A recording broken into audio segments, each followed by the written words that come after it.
कौन है ये रवीश कुमार? क्या किया है उसने ऐसा कि चारों तरफ चर्चाओं में है? आज हम इस वीडियो में रवीश कुमार के बारे में बात करेंगे। दोस्तों, रवीश कुमार का जन्म 5 दिसंबर 1974 को बिहार के एक जिले पूर्वी चंपारण के जीतवारपुर गांव के ब्राह्मण परिवार में हुआ।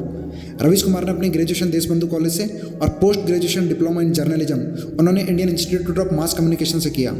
1994 में उन्होंने एनडीटीवी पहली बार ज्वाइन किया, जहां उन्होंने चिट्ठियां छांटने से लेकर सीनियर डायरेक्टर तक का काम किया।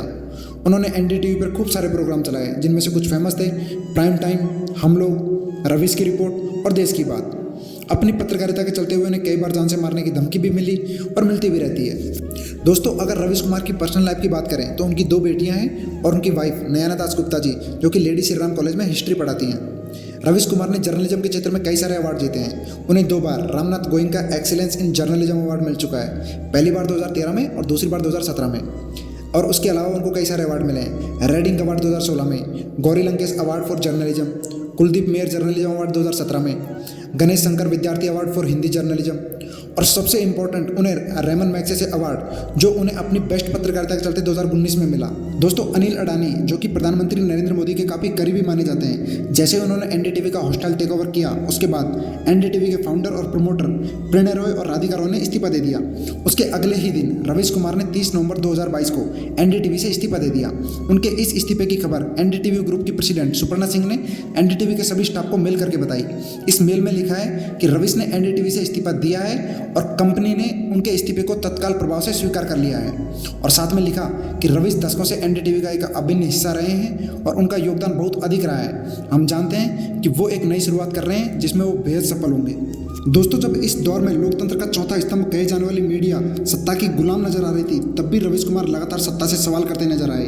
वो कहते भी थे कि एक डरा हुआ पत्रकार लोकतंत्र में मरा हुआ नागरिक पैदा करता है।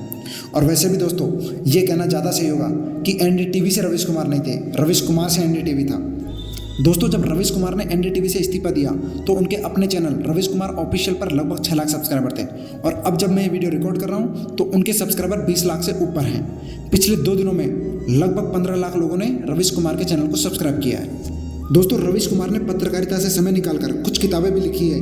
द फ्री वॉइस, इश्क में सह रोना, रवीश पंथी, बोलना ही है, एसीटी हैपन्स इन लव, देखते रहिए। दोस्तों, रवीश कुमार की फेमस बुक बोलना ही है, उसमें 10 से 15 ऐसी बातें हैं जो आप सभी को सीखनी चाहिए। अब मैं आपसे वो 10 से 15 बातें डिस्कस करने वाला हूँ जो उस बुक में लिखी हुई हैं। आशंकाएं आपको जर्जर बनाती हैं, डर बाहर से आता है और हौसला भीतर से। अंधेरे का फैसला सत्ता करती है, सूरज नहीं। डर वास्तविक भी होता है और काल्पनिक भी, लेकिन सच यही है कि काल्पनिक डर के तार भी वास्तविक डर से जुड़े होते हैं। खुद से लड़े बिना कोई बोल नहीं सकता। सत्य का मतलब सिर्फ तथ्य नहीं होता, सत्य का मतलब समय, उस समय का माहौल और उसके भीतर मौजूद संस्थाओं का तंत्र भी होता है। गलत सूचनाओं के आधार पर अपनी मूल चेतना को स्थगित कर देने की प्रक्रिया किसी भी जनता को फेक पब्लिक में बदल देती है। फेक न्यूज जनता को रोबोट में बदलने की प्रक्रिया है। जो समाज इतिहास के जरूरी सबक भूल जाता है, वह अपने भविष्य को खतरे में डालता है। हम इतिहास की क्रूरताओं को फांसीवाद और सांप्रदायिकता जैसे शब्दों में समेट देते हैं, मगर इन संदूकों को खोलकर देखिए, आपके ऊपर कंकाल झपट पड़ेंगे। जो इतिहास से सबक नहीं लेते हैं, वो आने वाले इतिहास के लिए हत्यारे बन जाते हैं। जब भीड़ का साम्राज्य बन जाता है, तब कुतर्क हमारे दिलो दिमाग पर राज करने लगता है। अहिंसा नफरतों के कुचक्र से मुक्ति पाने का मार्ग है। मेरी राय में भीड़ बनने का मतलब कभी भी और कहीं भी हिटलर का जर्मनी बन जाना है। देश सही सूचनाओं से बनता है। फेक न्यूज, प्रोपेगेंडा और झूठे इतिहास से हमेशा भीड़ बनती है। चाहना सिर्फ आई लव यू बोलना नहीं है, चाहना किसी को जानना और किसी के लिए खुद अपने को भी जानना है। इश्क हमें थोड़ा कमज़ोर, थोड़ा संकोची बनाता है। एक बेहतर इंसान में ये कमजोरियां न हो तो वह शैतान बन जाता है। धर्म और जाति ने हम सबको हमेशा के लिए डरा दिया है। हम प्रेम के मामूली क्षण में गीत तो गाते हैं परिंदों की तरह उड़ जाने के, मगर पांव जाति और धर्म के पिंजड़े में फड़फड़ा रहे होते हैं। भारत के प्रेमियों के हिस्से में प्रेम कम और नफरत ही ज़्यादा आती है। उन्हें सलाम है कि इसके बाद भी वो प्रेम कर गुजरते हैं। जो नौजवान प्रेम नहीं करता, अपनी पसंद से शादी नहीं करता, वह हमेशा के लिए बुज़दिल हो जाता है और डरपोक हो जाता है। अभद्रता मीडिया की नई भद्रता है। जो सूचना विहीन होता है वो प्रेम विहीन भी होता है। वैसे रवीश कुमार को एनडीटीवी से निकाले जाने की आशंकाएं पहले भी चली थी। इसका जिक्र उन्होंने एक वीडियो में पहले भी किया है। और अब तो सुनने को आ रहा है कि मुझे ही चलता करने का इंतजाम कर लिया गया है। ये हंसने की बात नहीं है। इस देश का महान लोकतंत्र अगर एक पत्रकार को नहीं बर्दाश्त कर सकता तो उसके लिए शर्म की बात है।